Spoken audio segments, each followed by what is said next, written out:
Hello everyone, সব কীরকম আছো? আজকে দেখো আবার আইসি একটা নতুন রেসিপি নিয়ে।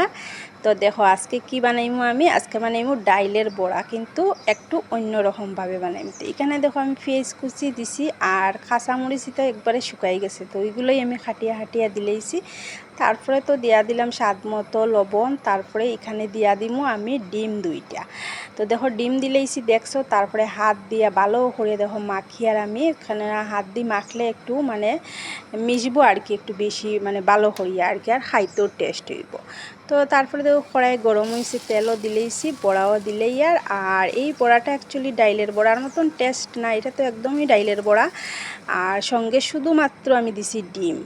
তো ডিম দেওয়ায় মানে টেস্টটা আলাদা হয়ে যাবে। ডাইলের বড়ার একটা টেস্ট আছে আর এই বড়ার আলাদা একটা টেস্ট আছে। তো তোমরা অবশ্যই ডিম দিয়া খাইয়া দেখিও, আশা করি তোমরা ভালো লাগবো। আমার তো খুব বেশি ভালো লাগে। আর দেখো ভিডিও করাত গিয়া বড়াটা একটু জ্বলি গেছে। তো ঠিক আছে বন্ধুরা, টাটা বাই বাই।